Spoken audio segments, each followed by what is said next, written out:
Muy buenas tardes. Damos inicio una vez más en este último día de enero al informe sobre la evolución de la pandemia por COVID-19 en Chile. Siempre voy a agradecer a los medios comunicacionales de La Moneda y del Ministerio de Salud y obviamente a los canales de televisión y a las radios de todo Chile que voluntariamente se unen a esta transmisión, que para nosotros es muy importante. En el mundo, la curva de casos confirmados actual es de más de 3 millones de casos por día, lo que muestra la magnitud de esta pandemia. Es una cifra récord que no se había visto con las otras variantes y evidentemente refleja el impacto que ha tenido en el mundo la variable Omicron.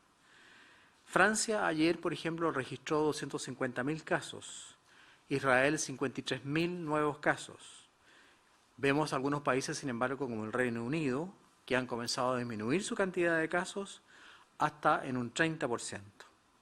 En Sudamérica observamos también el siguiente gráfico y en este gráfico vemos cómo la positividad se mantiene altísima en muchos países de Sudamérica. En primer lugar está Ecuador con un 86% de positividad, le sigue Argentina con un 63% de positividad y en el último lugar está Chile, afortunadamente con un 19,22% de positividad. Por el momento no decimos que esto se vaya a mantener, pero mostramos la positividad más baja de Sudamérica.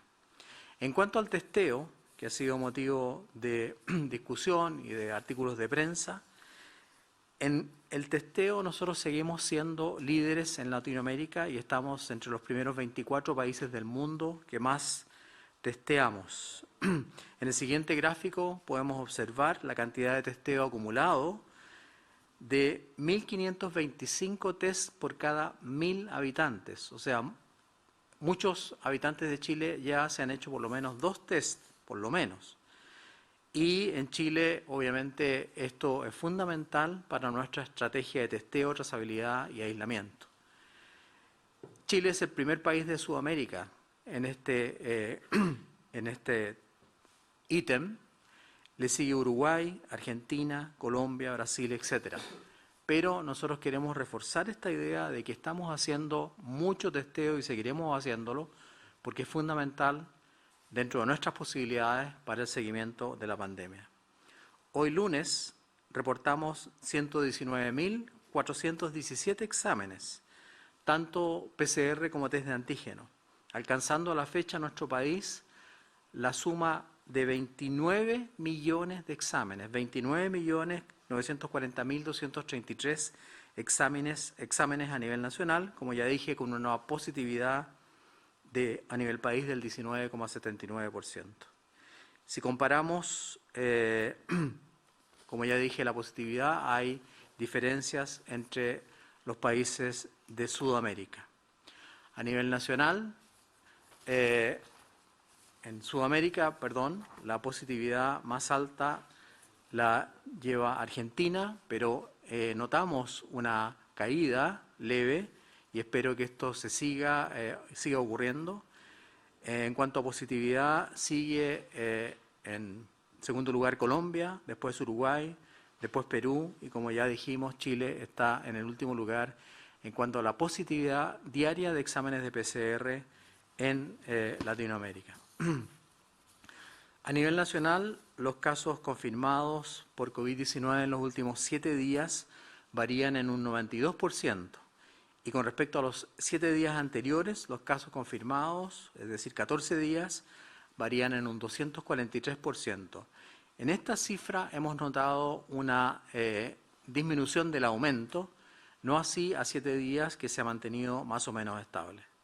Después de 2 años del inicio de esta crisis sanitaria que ha golpeado al mundo entero, hoy podemos decir que estamos viviendo una nueva etapa de la pandemia.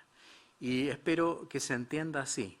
Es un momento diferente, muy diferente al que vivimos con la cepa Delta, por ejemplo, o con la Gamma. porque si bien debimos transitar inicialmente por un camino que nos dejaba muchas interrogantes y dudas en torno a cómo se comportaba este virus, cómo tratarlo, cómo enfrentarlo, hoy la situación es muy diferente. Hoy tenemos más certezas, más experiencia, más herramientas y mucho más evidencia científica. Esta nueva etapa de la pandemia debe enfocar nuestra mirada y análisis de trabajo en la disponibilidad, impacto y situación de las camas UCI y de la red integrada de salud. Porque la evidencia que tenemos hoy es que el impacto de la variante Omicron a nivel de casos no se traduce necesariamente, ni actualmente, en una mayor ocupación de camas UCI. No queremos decir que esto no vaya a ocurrir, y es por eso que estamos preparados como Ministerio para llevar adelante un plan que incluya, obviamente, aumento en el número de camas. Sabemos que la ocupación de camas básicas y camas UTI ha aumentado en las últimas semanas, y como Ministerio, como ya decía, hemos preparado y anticipado este escenario para que quien requiera una cama a lo largo de nuestro país pueda acceder a ella. El presidente de la República personalmente ha estado preocupado de este tema y nos ha pedido modelos en relación a la cantidad de casos para estar preparados ante cualquier eventualidad. Veamos alguna certeza, además. A través del programa de vigilancia genómica del Ministerio de Salud para el análisis de variantes y linajes activos, secuenciados y genotipificados, según antecedentes clínicos, al día 24 de enero se han analizado 64.752 muestras de casos confirmados de SARS-CoV-2. Del total de casos analizados, se han detectado 54.812 variantes de preocupación, de las cuales Delta fue la mayor, 62%, Gamma 10% y Omicron 10,8% hasta el momento, tomando en cuenta el volumen total de análisis de genotipificación que hemos hecho. Podemos ver las diferencias entre las variantes Gamma, Delta y Omicron. Si vemos los 6.954 casos secuenciados correspondientes a Gamma, 922 personas fueron hospitalizadas. En cambio, de los 7.019 casos que ya hemos detectado y genotipificado de Omicron, solo 64 personas requirieron hospitalización. En cuanto a los ingresos a la UCI, con la variante Gamma, fueron 305 personas, con la variante Delta, 872 personas, y con la variante Omicron, hasta el momento, solo han ingresado 12 personas a la UCI con un corte al día 24 de enero. En cuanto a los fallecidos, con fecha de cierre al 24 de enero, de los más de 7.000 casos Omicron incluidos en el informe, lamentamos el fallecimiento de 3 personas. En tanto, por la variante Gamma, la cantidad de fallecidos correspondió, y lo lamentamos, a 352 personas. Con respecto a la vacunación, seguimos avanzando y, evidentemente, quiero destacar la vacunación en niños en menores de edad. En el rango de niñas y niños entre 6 y 11 años de edad, ya tenemos vacunado al 80,7% de la población objetivo con esquema completo de vacunación entre 6 y 11 años de edad. Mientras que entre 12 y 17 años de edad, el esquema completo de vacunación alcanza al 94,58% de la población objetivo. Obviamente que estas son cifras impresionantes y que son cifras muy positivas y que se han demostrado que han permitido, disminuir la cantidad de pacientes con síndrome pediátrico inflamatorio sistémico, tal como lo ha relatado la Sociedad Chilena de Pediatría. Ayer asistí vía Zoom a una emocionante ceremonia en relación al incendio ocurrido hace un año atrás, me imagino que ustedes recuerdan, del querido Hospital San Borja Arriarán. Nuestro subsecretario subrogante de redes asistenciales se referirá en detalle a aquello. De lo ahí vivido y sufrido ese terrible incendio, surge esta reflexión, comillas. Hemos hecho lo humanamente posible durante 2 largos años y seguiremos trabajando con la misma fuerza y dedicación hasta el último día. Y eso se traduce en el heroísmo de los funcionarios de la salud de todo el país y en los esfuerzos que ha desarrollado el equipo del Ministerio de Salud que me honro en presidir. Me impresionaron profundamente los relatos de un maestro de mantención y de una matrona de dicho hospital. Ante tanto esfuerzo, dijo el maestro, comillas, solo faltó la bandera chilena. Y nuestra funcionaria de la maternidad destacó que se trabajó con el corazón. Este es el mensaje, dar todo lo máximo de nosotros y seguir haciendo todo lo humanamente posible para combatir la pandemia y velar por la salud de todos nuestros compatriotas. Y yo sé que ese es el espíritu de nuestros funcionarios de salud, a quien no me cansaré de agradecer. Le cederé la palabra a continuación al subsecretario de Redes Asistenciales, quien nos dará a conocer su visión sobre también el estado de la pandemia en relación, obviamente, a redes asistenciales. Muchas gracias, ministro. Nicolás Duhalde. Muchas gracias, ministro. Muchas gracias por sus palabras al iniciar por el incendio del Hospital San Borja. Antes de comenzar la actualización habitual de la evolución de la pandemia, me gustaría, al igual que el ministro, compartir con ustedes algunas imágenes y relatarles acerca de una fecha muy especial, que sin duda alguna marcó un hito tremendamente relevante en la red asistencial de nuestro país. Ayer se cumplió un año desde el incendio que afectó el Hospital San Borja. Este lamentable hecho ocurrió justo en momentos en que existía una altísima demanda de camas críticas en la red integrada de salud. Durante la mañana del 30 de enero del 2021, 324 pacientes fueron evacuados y trasladados con mucho éxito a distintos recintos asistenciales de toda la región metropolitana. Pese a que el siniestro nos obligó a suspender la habilitación de camas para la hospitalización de pacientes, en menos de 2 meses logramos la reapertura gradual de las unidades de cuidados intensivos para recibir pacientes COVID-19, permitiendo que el recinto fuese nuevamente un aporte que ayudaría a descomprimir todos los establecimientos de la red metropolitana y del país. A un año del incendio y gracias al compromiso, colaboración y vocación de servicio público de todo el personal de salud del Hospital San Borja, Arriarán, ya está alcanzando cifras de consultas y de altas de hospitalización muy similares a las que tenían antes del incendio. Este ha sido un año arduo trabajo que ha requerido el compromiso de todos, de la Subsecretaría de Redes Asistenciales, del Servicio de Salud Metropolitano Central y, principalmente, de todos y cada una de las funcionarias y funcionarios, quienes se han esforzado por recuperar las atenciones y trabajar en la reconstrucción del establecimiento, para que próximamente pueda contar con nuevos y mejores estándares de calidad y seguridad en sus instalaciones. Quisiera, por lo tanto, expresar mi reconocimiento y a todos los directivos y al personal de salud del Hospital San Borja Arriarán. Son ustedes, sí ustedes, que han estado a la altura de los tremendos desafíos que hemos debido enfrentar para restablecer el funcionamiento del recinto en un periodo particularmente complicado para la red asistencial, como fue el año 2021. Estoy convencido que juntos seguiremos entregando la mejor atención de salud y protección a los habitantes de nuestro país. A todos ustedes les quiero dar las gracias por su dedicación y el tremendo esfuerzo que han hecho. En este mismo sentido, nosotros como Ministerio de Salud repudiamos y no permitiremos los ataques que han sufrido el personal de la atención primaria de salud. Es por ello que nos haremos parte de cada una de las querellas cuando sea afectado un funcionario o funcionaria que es amenazado o sufra alguna situación de violencia en nuestro recinto de la red asistencial. No permitiremos ningún tipo de situación de violencia. A continuación, ministro, quisiera entregar las cifras de actualización de la evolución de la pandemia por COVID-19, la cual nos permite dimensionar cuál ha sido el impacto en las unidades de cuidados intensivos de nuestro país. Con respecto a las camas, en la actualidad, el sistema integrado público-privado cuenta con 2.121 camas UCI habilitadas, de las cuales 1.805 se encuentran ocupadas, representando un 85% a nivel nacional.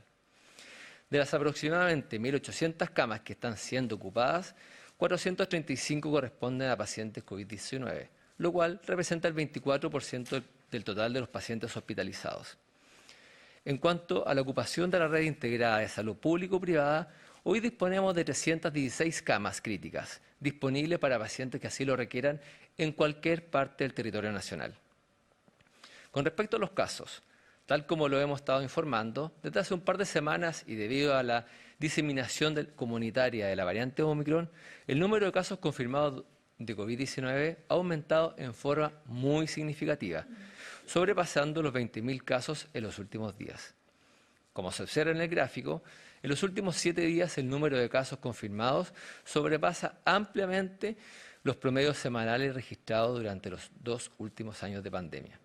En el día de hoy, el promedio es de 23.914 casos diarios. Esta cifra es motivo de gran preocupación y nos mantiene en constante evaluación de las medidas y estrategias que debemos seguir implementando en el manejo de la pandemia. Con respecto a los ingresos, en cuanto al número de pacientes COVID-19 que ha ingresado diariamente a una unidad de cuidados intensivos, podemos señalar lo siguiente, que a pesar de que el ingreso promedio es de 25 pacientes en las últimas semanas, el ingreso neto a UCI, es decir, la diferencia que existe entre los ingresos y los egresos, es de 4 pacientes diarios, lo cual implica un aumento de 28 pacientes COVID-19 en UCI en los últimos 7 días. En la última semana, 5 regiones disminuyeron el número de ingresos UCI, mientras que 8 sí lo aumentaron. Nos preocupan particularmente las regiones de Tarapacá, Antofagasta, Metropolitana y Los Ríos, dado el aumento que presentaron en los últimos 7 días. Llamamos a la población a no relajar las medidas de autocuidado. Es muy importante tomar conciencia de lo importante que es el lavado frecuente de manos, el uso correcto de la mascarilla, distanciamiento físico y evitar las aglomeraciones. Con respecto a la incidencia, finalmente compartiré una actualización semanal acerca de la tabla que evidencia que la probabilidad de desarrollar una enfermedad grave y de requerir una cama UCI varía según el esquema de vacunación presente en la población. En la semana que va del 20 al 26 de enero, del 1.158.964 personas que no contaban con su esquema de vacunación, 53 ingresaron a una cama crítica, representando un ingreso de 4.57 personas por cada 100.000 habitantes no vacunados. En cambio, para las 2.635.080 personas que sí contaban con su esquema de vacunación, es decir, con 2 dosis más 14 días, el escenario fue muy distinto, ya que solo 27 personas ingresaron a la cama UCI. Esto representa un 1.02 personas por cada 100.000 habitantes. Finalmente, para las 11.406.796 personas que al 26 de enero se encontraban con su dosis de refuerzo, este riesgo disminuye aún más, ya que solo 64 personas ingresaron a una cama crítica, es decir, un 0,58 personas por cada 100.000 habitantes, disminuyendo más de 8 veces el riesgo de hospitalización. Como Ministerio de Salud reiteramos nuestro llamado a todas aquellas personas que por distintos motivos aún no se han vacunado, que por favor asistan a los centros asistenciales por su dosis de refuerzo, que por favor lo hagan. Tener las vacunas al día es tremendamente importante, porque a medida que pasa el tiempo, el efecto protector de estas van disminuyendo. Científicamente está comprobado que vacunarse es la mejor opción para evitar el riesgo de la infección, de hospitalizarse e incluso de fallecer a consecuencia del COVID-19. Muchas gracias, ministro. Muchas gracias, subsecretario. Subrogante de redes asistenciales, Nicolás Duhalde, muy bien. A continuación le daré la palabra a nuestra subsecretaria de Salud Pública, doctora María Teresa Valenzuela, quien nos dará a conocer los avances y retrocesos de nuestro plan Paso a Paso Nos Cuidamos. Doctora Valenzuela. Muchas gracias, ministro. Bueno, doy a conocer estos cambios del plan Paso a Paso que entran en vigencia el miércoles 2 de febrero a las 5 de la mañana. Retroceden a transición en la región de Arica y Parinacota, Camarones, Antofagasta, Ollagüe. En San Pedro de Atacama, Sierra Gorda, Antofagasta, Mejillanes y Calama. En la región de Valparaíso, El Quisco, El Tabo, Algarrobo. En la región de Araucanía, Pucón. En Aysén, Tortel, Río Ibáñez y Coyhaique. Retroceden ahora a preparación en región de O'Higgins, Coltauco, Mayoa, Chimbarongo, Lolol, Marchihue, en la región del Maule, Parral, Constitución, Chanco, Retiro, Gualañé, Licantén, en la región del Ñuble, Ningüe, San Carlos, Ñiquén, Coelemu, en la región de Biobío, Tucapel, Quilaco, Santa Bárbara, Florida, Lebu. En la región de la Araucanía, los sauces, Carahue, Lumaco. En la región de los ríos, Paillaco, Río Bueno, Los Lagos. En la región de los lagos, Palena, Purranque, Los Muermos, Curaco de Vélez, Cochamó, Maullín, Quinchao, Queilén, Puqueldón, Hualaihue. En la región de Aysén, O'Higgins, Huaytecas. En región de Magallanes, Laguna Blanca, Primavera, Río Verde. Es lo que puedo informarle a la ciudadanía, señor ministro. Muchas gracias, subsecretaria. Como ustedes ven, hay muchos retrocesos debido justamente al impacto que está teniendo en nuestro país la variante Omicron. A continuación, damos paso a las preguntas de la prensa para el día de hoy. Muchas gracias. Ministro, subsecretario, subsecretarias, muy buenas tardes. Preguntarles sobre el conteo diario de los contagios. Un estudio de la Universidad Andrés Bello afirma que la cifra diaria de contagios que se entrega en el reporte diario estaría quedando corta a lo que realmente está significando el nivel de contagio actual. Apuntan que el testeo no está dando abasto. De hecho, estos días alcanzamos los 130.000 exámenes entre PCR y antígeno y ustedes mismos han dicho que Chile tiene una capacidad de 150.000 exámenes por día. Se está alcanzando, digamos, esa capacidad. ¿Tienen una cifra estimada de cuántos casos están quedando fuera del conteo diario? Y preguntarles también qué pasa con la gente que se autotestea con un test de antígeno y que no reporta su contagio. Eso también se está contabilizando, se está trabajando en ese tema. ¿Dónde tienen que ellos reportar ese contagio? Muchas gracias por las preguntas.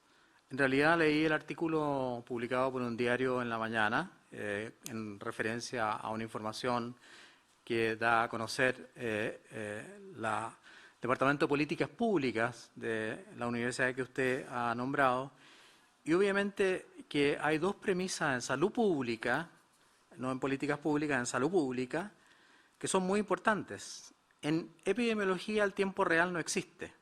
Es decir, nosotros no podemos tener exactamente el número de casos del día porque siempre hay un rezago. Y lo destaca muy bien la doctora Janet Davanch en el mismo artículo, y lo destaca muy bien incluso el secretario general del Colegio Médico en el mismo artículo, donde diciendo que obviamente no puede haber una cifra real exacta. Nosotros siempre estamos transmitiendo las cifras reales. Este cálculo que se hace, en realidad, en relación a lo que podría suceder, el entrevistado dice que habría que testear a todo el país prácticamente, lo cual, como muy bien sabe usted, es imposible. Y nosotros somos el mejor país de Latinoamérica en testear, el mejor país de Latinoamérica en hacer exámenes. Por lo tanto, obviamente que nos gustaría testear a todo el mundo, pero eso es prácticamente imposible y la doctora Valenzuela lo dice. Ahora, siempre va a haber rezago. Siempre van a haber diferencias entre lo que uno encuentra y lo que realmente existe en la población. Hay que recordar que hay casos asintomáticos que obviamente no van a ir a consultar y no van a ser detectados. A pesar de eso, nuestra positividad es baja, 19%, mucho más baja que veces. Por lo tanto, en realidad la cantidad de gente que probablemente está quedando sin detectar, y hay que reconocer que puede ocurrir eso, obviamente que no se puede dar una cifra exacta. Con respecto a los exámenes de autotesteo, que generalmente son test de antígeno, obviamente que si sale positivo, la persona tiene que concurrir al médico o tiene que concurrir a un centro de salud. ¿Por qué motivo? Porque esa persona va a necesitar aislarse, va a necesitar dar a conocer sus contactos y además probablemente va a necesitar una licencia médica a la cual tiene derecho. Y obviamente que eso no se puede hacer en forma individual. Por lo tanto, yo le pido a aquellas personas que se han hecho autotesteo, y nosotros no estamos en contra de la posibilidad de que la gente ante una duda, ante una inquietud, se haga un examen. Obviamente que si sale positivo tiene que inmediatamente dar a conocer esta situación y también solicitar atención médica porque va a necesitar una licencia. Y dar a conocer también a sus contactos. Por eso nosotros hemos cambiado la estrategia en el sentido de que pedirle colaboración a la población. Si uno sale positivo, tiene que llamar de inmediato, lo ha dicho la subsecretaria varias veces, a todos sus contactos para advertirlos. Todo esto tiene que ver con lo que se ha dicho tantas veces, la relevancia de que las personas mantengan el autocuidado y ojalá se testeen cuando tengan sospecha de posible contagio. Muchas gracias. ¿Cómo está, ministro? Buenas tardes. Tenemos algunos casos de personas que aseguran que tanto el número de Salud Responde y trazabilidad paradójicamente no responden. Hay largas esperas, incluso se manda grabación y finalmente las personas no tienen respuesta a sus inquietudes. ¿Qué está pasando con estos números? ¿Por qué ocurre esto? ¿Y cómo se podría solucionar? Muchas gracias, Karina, por la pregunta. En realidad, la subsecretaria de Salud Pública la va a responder, pero yo quiero decirle que estamos sumamente preocupados. Yo recibo todos los días, sábado, domingo y festivos, durante toda la semana, este tipo de inquietudes de las personas. No solamente de las personas, también de autoridades de salud, también de alcaldesas y alcaldes. Quiero destacar la colaboración de la alcaldesa de Quinta Normal, que está muy preocupada por este tema, entre otras, obviamente, la alcaldesa, varios alcaldes.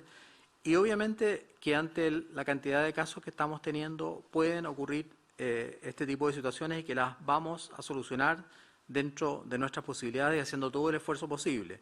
Pero le voy a dar la respuesta, le voy a dar la palabra, a la doctora Valenzuela para que se refiera en detalle a este tema. Gracias, ministro. Bueno, muy buena la pregunta porque nos permite así aclarar a la ciudadanía lo que ocurre. Los teléfonos de atención al público del Ministerio de Salud, incluido Salud Responde y el Fono TTA, buscan entregar información a la ciudadanía sobre temas específicos y en contexto de pandemia no realizan autorreporte de casos. Eso es muy importante que se tenga presente. Esa es una tarea que realiza la autoridad sanitaria al contactarse con los casos confirmados de COVID-19. Estas líneas mantienen un número de llamadas constante, pero existen periodos, como los que vivimos actualmente, en que el aumentar los casos confirmados por COVID-19 también aumentan las consultas a nuestras plataformas. Por ejemplo, Salud Responde, previo a la pandemia, tenía un promedio mensual de 70.000 llamadas recibidas, de las cuales se atendía sobre el 90%. Producto de la pandemia se generó un crecimiento significativo en la demanda, lo que nos llevó a triplicar el número de horas asignadas a atención a público, logrando una capacidad de atención de 180.000 llamadas mensuales, es decir, 6.000 llamadas diarias. No obstante, los llamados han superado esta capacidad ya que existen periodos de pic que sobrepasan las 500.000 llamadas mensuales, lo que puede provocar, obviamente, una mayor espera y dificultad en la conexión. La tecnología de call center tiene una capacidad limitada. Cuando está superada, se envía un mensaje solicitándole que se comunique más adelante, sin posibilidad de poder acceder al menú. Esto puede ocurrir, no obstante, cuando baja la demanda, el sistema va a volver a funcionar con normalidad. Cabe destacar que existen otros canales y plataformas del Ministerio de Salud para obtener información, como son las páginas web de Salud Responde, Ministerio de Salud y gov.cl, además de las redes sociales que tienen las Ceremis de Salud y del Ministerio de Salud. Ante el aumento de consultas a estos teléfonos es que estamos trabajando en estrategias para canalizar la información a otras plataformas y dejar los fonos solo para las consultas y solicitudes más específicas.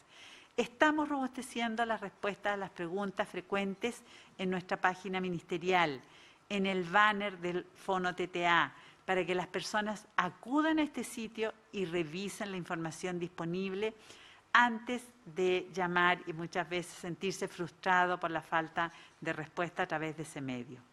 Muchas gracias, subsecretaria Valenzuela. ¿Hay una segunda pregunta, Karina? Sí, no, solo precisar si esto es una empresa externa y si se comprometen a fortalecer entonces también la capacidad de respuesta, porque así todo las cifras van a seguir aumentando y me imagino que las dudas de las personas también. María Teresa. Efectivamente, aquí hay compras de servicio y, como le digo, estamos fortaleciendo, tratando de abordar, tener mayor capacidad de servicio, pero también está la otra vía que estamos buscando tener, porque sabemos ya cuáles son con las preguntas más repetidas. Entonces, frente a esas preguntas que son constantes, es lo que ofrecemos la posibilidad de tenerlas puestas en las páginas web de todos nuestros sistemas, de manera tal que la persona recurra a ellas y tenga una respuesta. Muchas gracias, doctora Valenzuela. Yo le veo algo positivo a esto. Hay mucho más preocupación por testearse, estaba en la primera pregunta también. Hay mucha más preocupación por informarse, hay mucha más preocupación por vacunarse. Creo que nuestra población ha entendido el mensaje y está muy, digamos, encima del tema de la pandemia. Por lo tanto, obviamente que hemos tenido dificultades, las reconocemos, las vamos a solucionar. Y yo le veo la parte positiva, la preocupación de nuestra población, de nuestra gente, por instruirse, por educarse, por aprender, por vacunarse y además por testearse.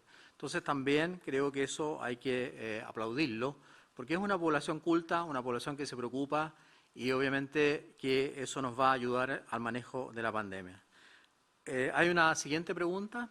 Sí, ¿cómo está, ministro? Muy buenas tardes. Tomando en cuenta que durante las últimas 2 semanas no se han dado nuevas medidas restrictivas y que la estrategia parece ir por ese lado, ¿sigue siendo igualmente recomendable, dada la contagiosidad de Omicron, realizar, por ejemplo, eventos masivos? Estoy pensando en el fútbol, la gente en los estadios o en un concierto, digamos, masivo.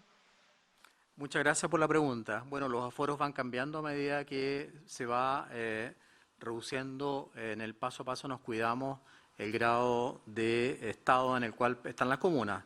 Le voy a dar la palabra, a la doctora Valenzuela con respecto a esta pregunta. Sí, muchas gracias, ministro. Bueno, en un momento como el actual, donde estamos teniendo las cifras de contagios diarias más altas de la pandemia debido a la circulación de esta variante tan altamente transmisible, nos ha demostrado claramente su contagiosidad. La recomendación que hemos hecho desde el primer día es que las personas eviten las actividades masivas y las aglomeraciones. Estamos reforzando tanto la vacunación con operativos a regiones, comunas, con menor cobertura y el testeo con más puntos en todo Chile y ampliando la capacidad de los laboratorios. Asimismo, hemos insistido en que las personas deben mantener en todo momento las medidas de autocuidado. La recomendación es que si puede, evite las actividades en las cuales existan riesgo de contagio, así como evitar viajar a lugares que presenten alto número de casos y donde no se respeten las medidas de autocuidado como el uso de la mascarilla. Si va a asistir, por ejemplo, a un concierto, preocúpese, o un partido de fútbol, preocúpese de saber en qué fase del plan paso a paso se encuentra la comuna del evento. Sean ustedes mismos fiscalizadores del pase de movilidad. Exija que en esos lugares realmente se controle este pase. También que a los asistentes se les revise en forma correcta este pase de movilidad. Mantenga en todo momento las medidas de autocuidado. No olviden vacunarse y testearse, y ante alguna sospecha de contagio, por supuesto que se vayan a testear. La gran mayoría de las comunas del país están hoy día, y hemos sido bastante estrictos respecto del paso a paso, una buena parte de nuestras comunas hoy día se encuentran en una fase de transición y preparación, por lo cual, si la comuna está en transición y el evento es un lugar abierto, se permitirá un máximo de 100 personas y si es cerrado, un máximo de 50 personas. Ahora, si hay una persona que no tenga pase de movilidad, sabemos que los aforos se reducen a la mitad. Entonces, por lo tanto, aquí lo crucial es que todos colaboremos en la fiscalización del pase de movilidad. No ingresen a lugares donde no se está cumpliendo con ella. Gracias. Muchas gracias, doctora Valenzuela. Anoche yo estuve en su canal, CNN, en el programa Tolerancia Cero, y justamente tratamos este punto en profundidad, la necesidad de que tanto los dueños de comercio, los dueños de restaurantes, los dueños de aquellos lugares donde se hacen eventos exijan el pase de movilidad, porque es la única manera también de controlar mejor la diseminación del virus. Quiero agradecer a los medios de comunicación, de La Moneda, del MinSal y a los canales y radios que voluntariamente se unen a esta transmisión, y también agradecer a ambos subsecretarios. Muy buenas tardes.